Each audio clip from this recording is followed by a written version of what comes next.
Welcome to the Further Light Podcast, brought to you and presented by Wisconsin Freemasonry, helping you accomplish your Masonic goals through education and more light. And now, I introduce to you Brother Chris Ludke.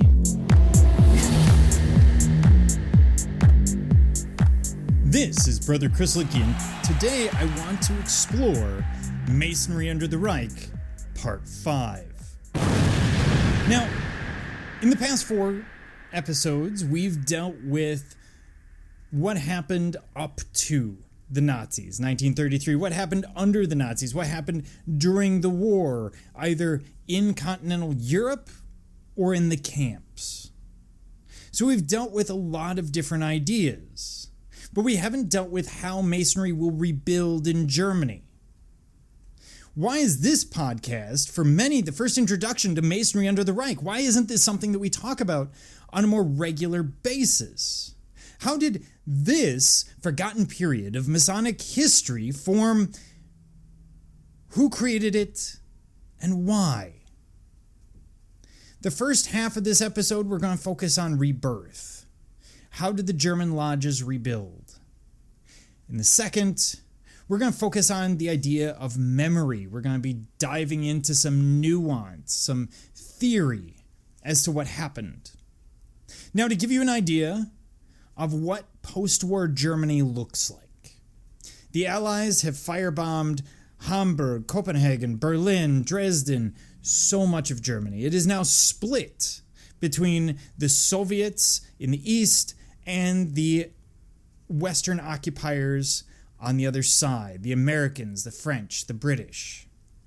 They all have their zones, the Soviet zone being about 1/2 of Germany. And if you live in one of those zones, things are probably destroyed. If you lived in a city, it is gone.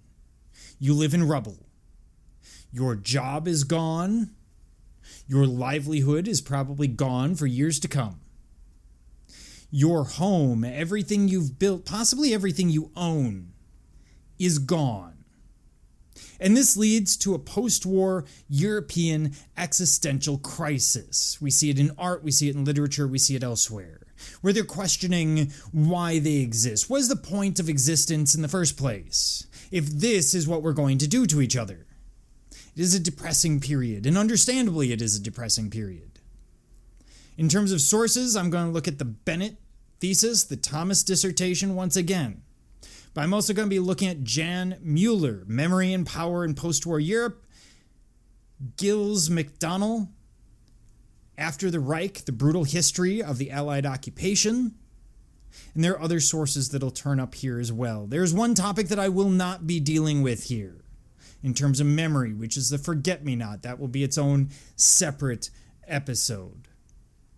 But without further ado, let's get on with it. So this is part 5 of Masonry under the Reich, The Craft Remembers. So we enter into the post-war period.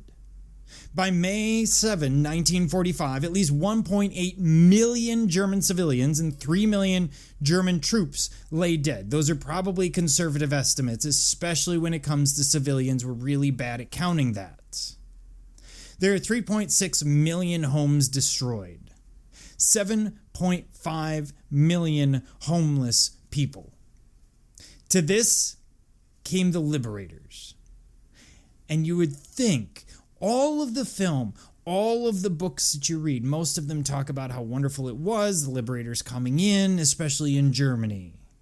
But that's not always the case. Many came to punish with an iron rod. The Soviets came with their propaganda and their revolution. The French worked out their hatred in a few acts of grisly violence. Let me remind you what's happening in Paris, for example. Collaborators and members of the Vichy government are going to be shaven and walk naked through the streets of Paris to be hit with whatever people had as they parade through. We're going to have women brutalized for collaborating with the Nazis. We're going to see children killed. We're going to see a lot of things happen. And this is expected. This is what armies will tend to do when they've been through 5 years of brutality. The British saw their sector as a colony, no different than India, and they're going to treat them as subhuman compared to the British troops and the Commonwealth troops. The Americans turned to propaganda, photo, video, and, quote, field trips. And those field trips are disturbing because the American troops found it almost impossible to believe that any German living in the area could possibly not know about the death camps. And so they would bring them there. And oftentimes these are civilians who have nothing to do with the camp. They aren't related to it. They just happen to live 10 miles away. And they're going to be brought there and they're going to be forced to dig graves. They're going to be forced to look at the bodies. They're going to be forced to look at the survivors. They will also reopen some of the concentration camps, such as Auschwitz, Buchenwald, and Bergen-Belsen. Not all of them. Again, these camps are massive. There's a death camp section, but there are other sections as well. But these will be put back into service as holding pens during, quote, denazification that takes place really between 45 and 47. Where they take anyone who they believe is related to the Nazis, they put them there until they can, quote, denazify them or prove that they weren't Nazis. Really, the burden of proof is on the German people to prove that they weren't. And so you once again find yourself in this horrific position, if you are a German Mason, of needing to prove your loyalty. I'm getting this information from After the Reich by McDonald. So let's deal with rebirth. What are they going to do? Now, Freemasonry returned to a number of European countries after the war through various avenues. In those countries absorbed into the Soviet Eastern Bloc, Freemasonry would remain outlawed, as it would in Spain because it's under Franco and it's basically a fascist state. An SD report issued in 1937 stated, quote, speaking of the lodge members in general, it could be said that they use every opportunity to defend Freemasonry and that they didn't know the non-Germanness of the lodges, but would join the lodges again in a heartbeat. And that's exactly what they do. So when the war ends, the Masons go back to meeting. Only weeks after Germany's surrender, members of Absalom, the first of the German lodges, met informally in Hamburg and planned for an official reconstitution of the lodge a week later. And think about it. Think about the position they're in. First of all, many of them had joined the party for various reasons that we've covered. And so the idea of identifying yourself as a Mason is going to be important because we know, the Allies know, that that's a persecuted group. But two, they need something that is stable. And so many times they will go back to the lodge because they remember that as a stable thing. We see the same thing after COVID. Many brothers will come back or have come back to the lodges for exactly the same reason. There's some stability there. There's something there that they can rely on in a world that has become quite unpredictable. So it's not all that surprising. If we deal with Germany specifically, we see that former German Masons began to meet in small groups to plan and discuss the return of Freemasonry to their shattered country. We're starting at the bottom and moving up. The Grand Lodges aren't starting it. This is starting at the lodge level. Oftentimes, groups that aren't even technically lodges are getting together and operating in that fashion because there are no Grand Lodges. There's nowhere to get any kind of approval. And so they're just going to act. Germany itself is, of course, divided into 4 occupational zones, which made the reactivation of a truly unified German Freemasonry particularly difficult. When we see the return, it tends to be fairly slow and only after a series of fits and starts, challenges, scandals, and arguments. initially returns to Germany in the form of square and compass clubs, arranged by the Allies, the French, the British, the Americans, specifically by their occupying forces, for the purpose of holding schools of instruction or just general meetings. Because for the soldiers, it gives them an opportunity to practice the craft. The first attempts at bringing back domestic German Freemasonry to the war-torn country took place in 1945, when groups of Masons who had formerly belonged to the Humanitarian Grand Lodges began to hold meetings with the blessing of American authorities in Bensheim. In November of 45, the Federal Grand Lodge of Germany was hurriedly constituted. Now, this is West Germany. Almost everything I talk about here is going to be West Germany. Again, the Soviets are not going to allow Freemasonry in East Germany. This Grand Lodge, of course, does not last long, as the de facto consent of the American occupational government would be withdrawn after the death of the Grand Master a few months later. A second attempt occurred within the British zone of occupation at Hereford in 1946, with the majority of the Masons there belonging to the old Prussian lodges. Unsurprisingly, the group soon fell back on its previous emphasis on Christian character of the fraternity. This did not bode well. In between the first and second meetings, the Grand Mother Lodge of the Three Globes had held a meeting itself.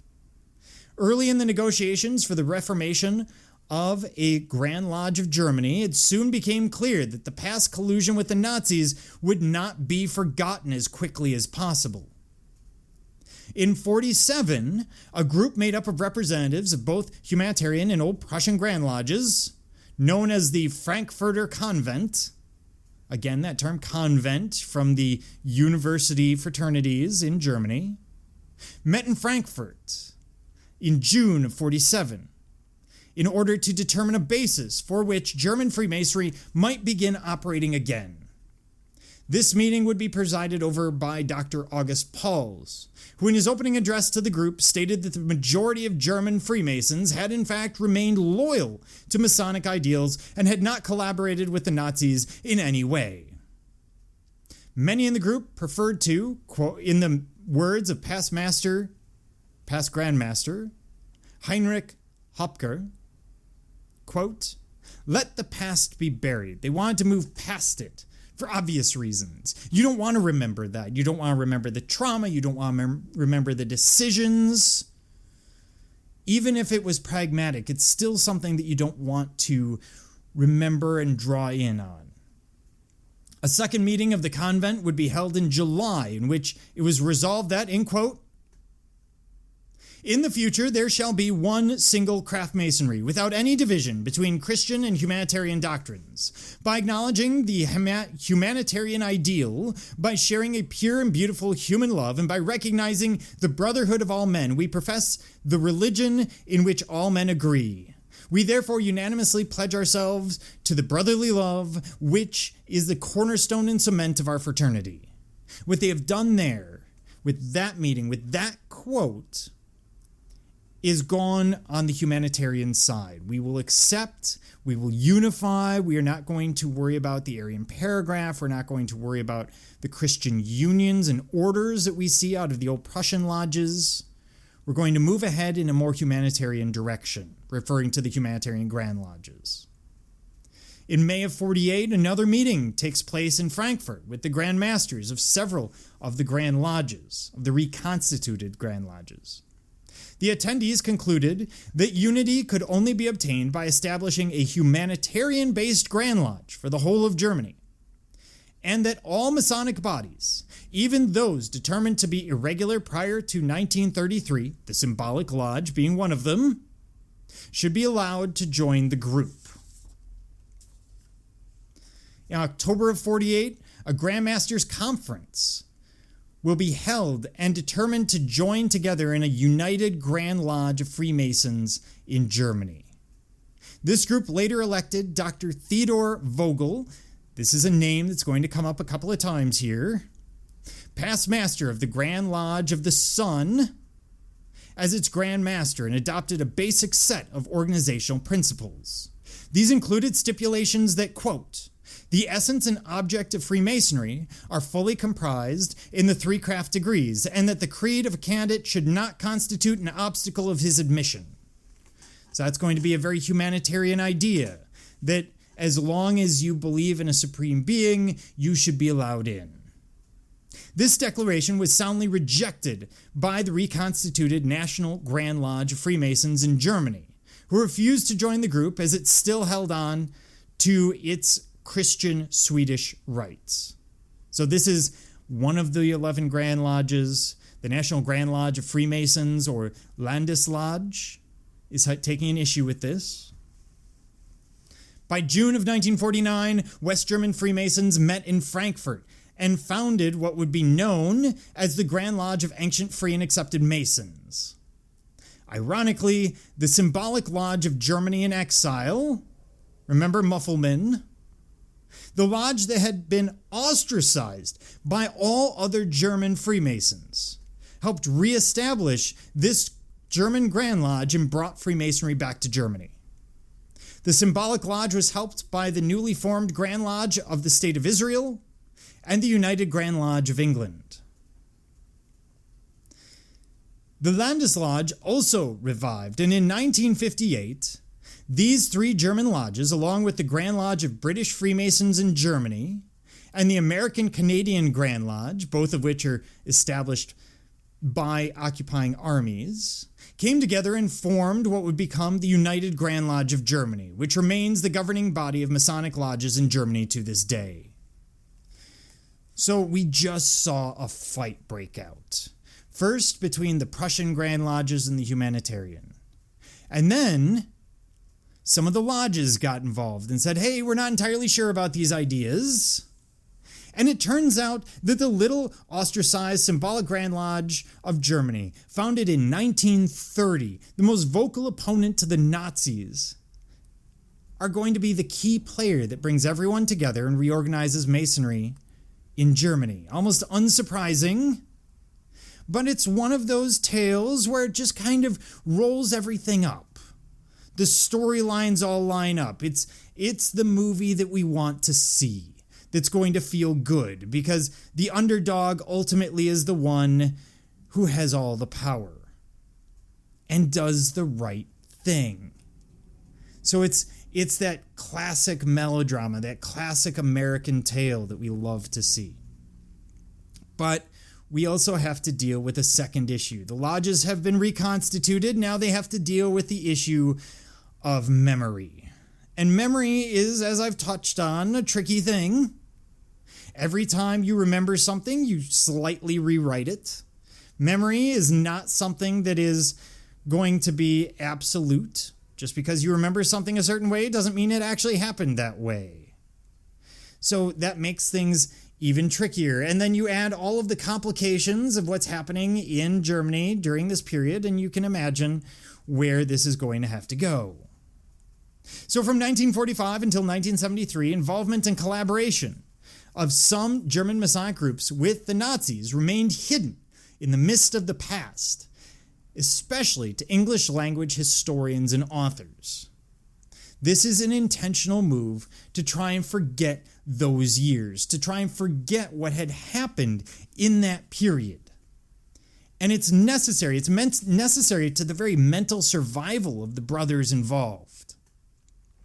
The various Grand Lodges that emerged from the war characterized themselves as victims of the Third Reich, quote, too weak to resist. And that's going to be a term and an idea that's going to be key to all of this. That's the narrative that's going to be created, and which now attempted to pick up the pieces and help the German people heal. And by the way, this is all a reflection of a larger idea of how did the Germans heal? How did they get over this as a people, as a nation, knowing that they were responsible for World War II, for the Holocaust, for all the horrors that went into it? In yet another attempt to leave the past buried, the first public declaration of the new Grand Lodge would present a memory of Masonic persecution that, quote, had little in common with factual truth. Again, quoting, it asserted that not one single German Mason had taken part in Nazi crimes, which may have been true. Nevertheless, in 1949, former members of the Nazi Party, such as Wilhelm Lorenz, Hermann Dorner, Udo Sanonini, Kurt Hendrickson, Herbert Kessler, and Karl Hode already were or soon would become prominent Masons under the new German Republic. Germany has this problem. Do you look back or do you look forward? And the Masons have to deal with the same thing. Do we worry about the things that people did to survive in 33, 34, and 35? 10 years ago?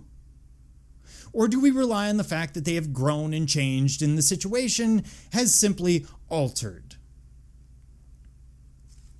A detailed explanation of why or how men who had previously abandoned the fraternity could so easily return to it is outside the scope of this podcast. But the fact that Masonic lodges began reappearing within weeks of the war's end is worthy of note. With the death of National Socialism, all the societies, associations, clubs, and organizations under this Nazi umbrella disappeared. If former Freemasons wanted to continue some kind of exclusive organization, the simplest option was to reestablish the lodges rather than try and create something anew. Now, this is all according to Thomas. There may have been some nostalgia or genuine desire to reestablish Masonry, but after looking at how quickly and easily the lodges collapsed, it is more likely that the men wanted association, wherever it came from, and Masonry was the easiest way to reestablish that. And that is one idea behind it. All of the organizations are gone, Freemasonry can be fairly easily rebuilt, and so let's do that. But again, that's one idea. This is where history gets muddy. It's all about interpretation. Why did someone do this? We have no idea. We're not in their mind, but we can take educated guesses. There was, however, another motivation to quickly reestablish Freemasonry. The majority of German Freemasons actively sought to collaborate with the Nazi regime, as we have seen. As Nazi Germany fell to the Allies, the process of occupation and denazification began. Anyone who had any ties to the regime scrambled to find a way to distance themselves, and for former Freemasons, reestablishing the fraternity was a convenient way to do so. And you can say, well, that wouldn't happen, but again, in times of war, times of trauma, pragmatism tends to reign supreme. There was no doubt that the Nazis persecuted Freemasonry, and so to be able to reestablish connections with the fraternity gave former members something to point to and say, see, I wasn't a Nazi. In fact, I belonged to a group that the Nazis persecuted.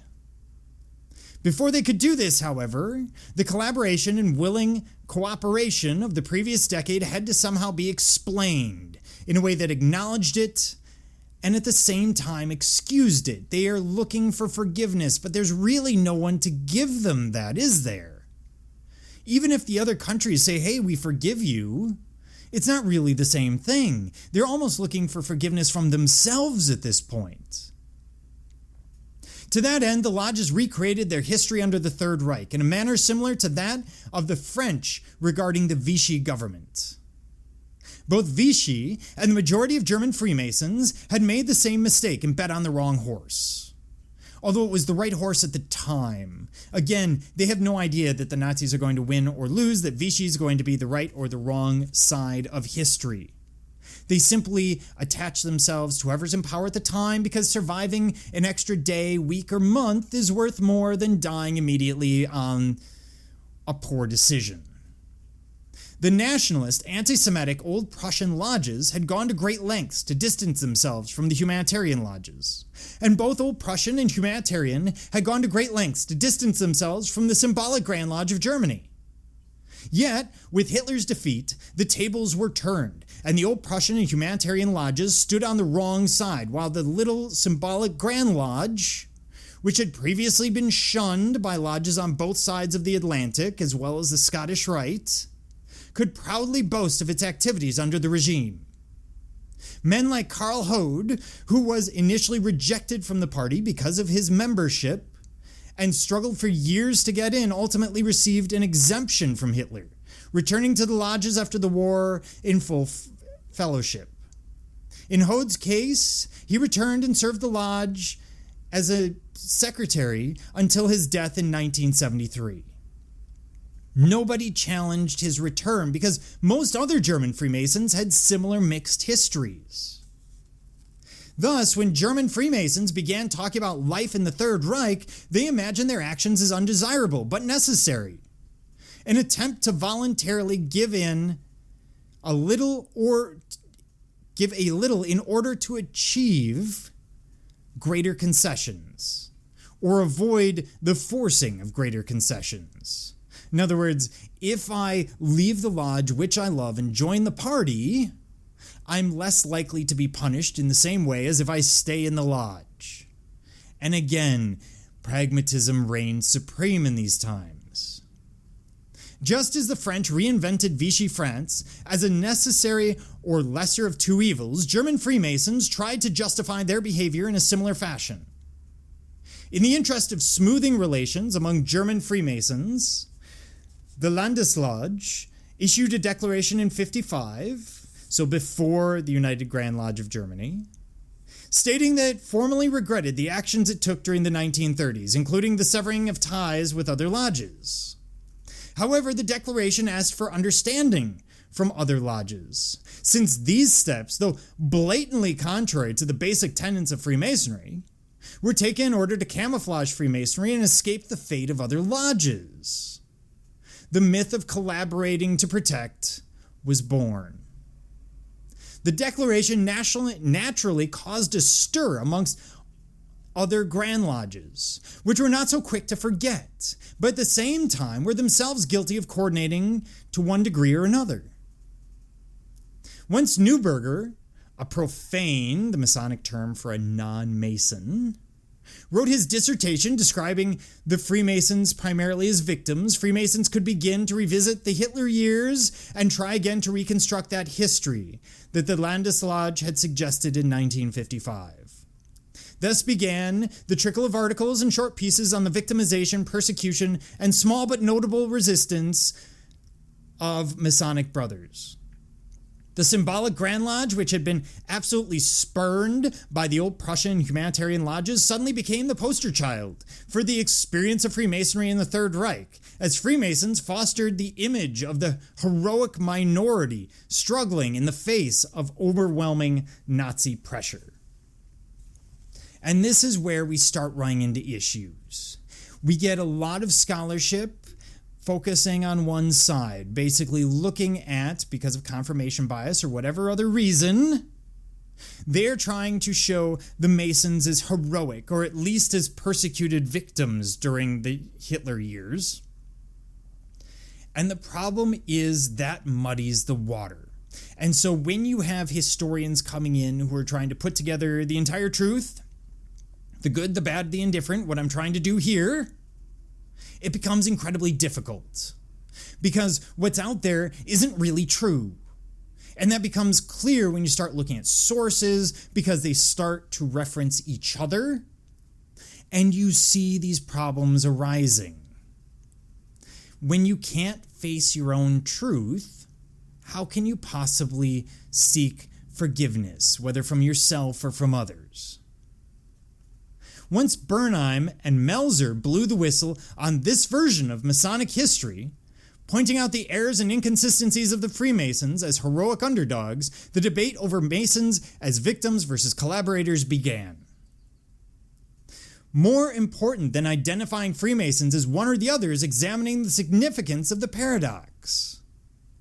If Freemasons could be identified as both victims and collaborators, then there was interplay between the lodges and the regime, which we know there was. We know that the lodges are doing what they can to survive. We know that the lodges are going to collaborate as needed. And even this history that I'm presenting here is not without bias. Of course, I am a Mason. And so this is being presented in a way where I'm trying to get at those muddy points and nuance out these different topics, while unconsciously always taking the Masonic side. So even here you have to be cautious. So if the Freemasons, getting back to my point, could be identified as both victims and collaborators, then there was interplay. This means that Nazi persecution was not uniform and could be negotiated based on 4 factors. So unlike many other groups, not all, but many, the Freemasons had the ability to negotiate with the Nazis. So what are the 4 factors? First, did the Nazis identify the group as a non-racial group? In other words, did an individual belong to the group by virtue of birth? The answer is no. Was the group willing to coordinate? Well, as we've seen, the answer for the most part was yes. Did the group have anything to offer the regime in exchange for coordination? The answer is yes. We had educated men, we had skilled men, we had professionals who the regime couldn't go without, thus leading to the amnesty prior to World War II. Finally, was the regime willing to accept the coordination of the group? And in the end, they were ultimately. In the battle of ideologies between the Nazis and the Freemasons, arguably the Freemasons won. Because the Nazis, who hated the Freemasons, backed down, at least in Germany, and allowed the Freemasons to come into their professional roles. We know that they're informal Masonic groups, they're left alone because of the people who are involved. So in some way, you could argue that on an ideological level, the Freemasons may have won that one. The more questions to which a targeted group could answer yes meant the more that particular group could negotiate their persecution. Certain people are going to be persecuted: Grand Lodge officers, worshipful masters, so-called high-degree Masons, as the Germans understood it. But others, Brother Bob, who sat on the sidelines, could well negotiate and get around things. And he may not be the one negotiating. It might be his lodge or someone on his behalf, or even his Grand Lodge. In the case of Freemasons, all but the last question could be answered in the affirmative, meaning that Freemasons had a substantial amount of wiggle room when it came to how they and the regime interacted. Thus, the dance of compromise began, and by looking at Freemasons, we can see how this dance played out in regards to one particularly significant group. And by the way, the waters are muddied in almost every persecuted group in Germany. It's not just the Masons. We see them follow similar patterns, an attempt to follow the rules, an attempt to collaborate. And by the way, that term collaborate doesn't always mean that you're in favor of. It simply means that you're not fighting against in some cases, in many cases. The Jews, for example, will try and follow the rules. They will try and get along as long as they can until they're sent away. In the case of the Freemasons, same thing. They're going to follow the rules. And so we get these muddy territories where there are times when things are accepted and times when they're not. Everyone dealing on both an ideological and pragmatic level. In the end, it is important to understand that World War II was the bloodiest and most traumatic conflict in human history. And war itself encourages amnesia. Post-war Germany poured all due energy into its reconstruction. And the coming of the Cold War encouraged rebuilding as quickly as possible.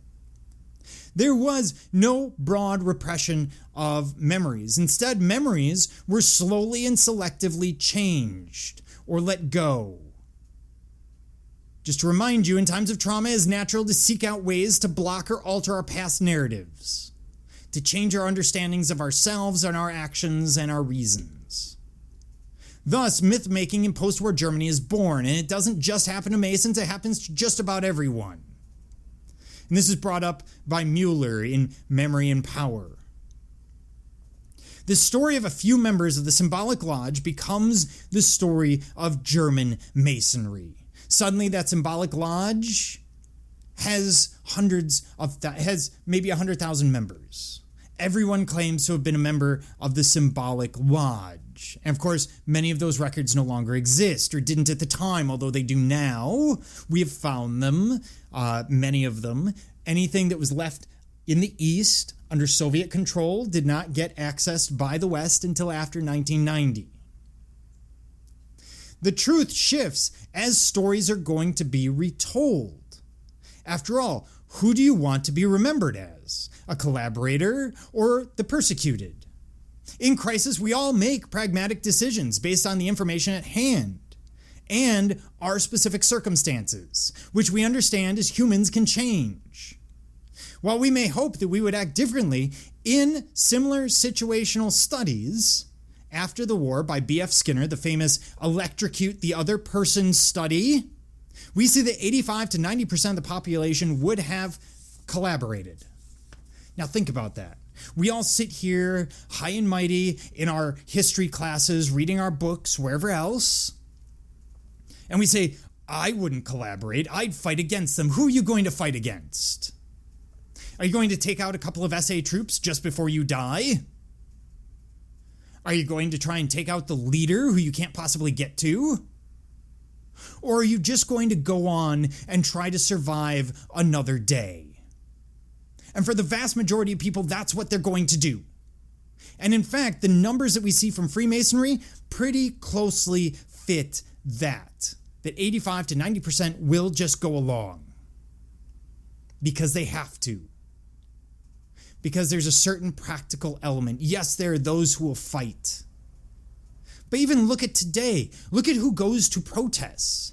They aren't people in their 40s and 50s with children and families. They're people in their 20s who have a lot less to risk.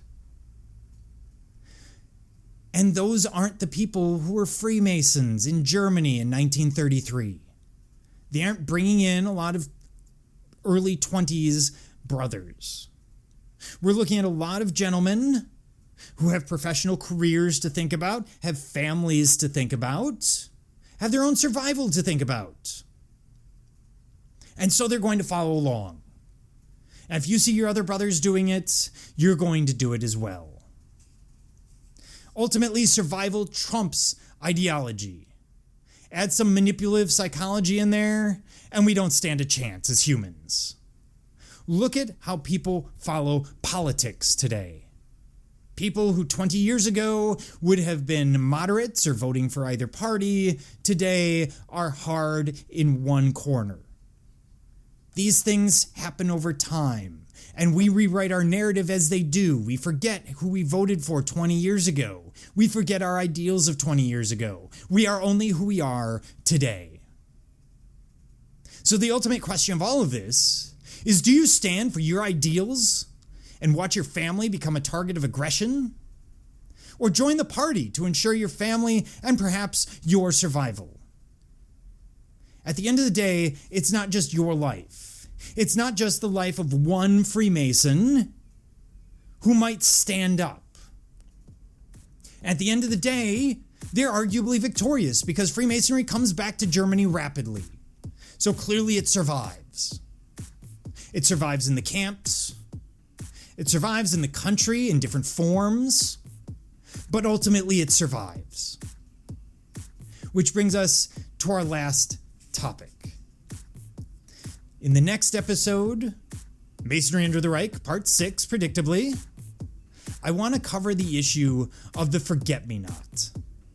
Another legend of this period that has a purpose, but it's also got an interesting history that I want to dig into. Next time, on Masonry Under the Reich, the Forget-Me-Not. Are you interested in learning more about Freemasonry in Wisconsin? Visit wisconsinmasons.org. That's wimasons.org. Learn more about Freemasonry and access more educational content and further light.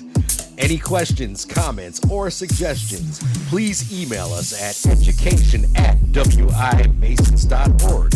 Once again, that email address is education@wisconsinmasons.wimasons.org. Thank you for listening.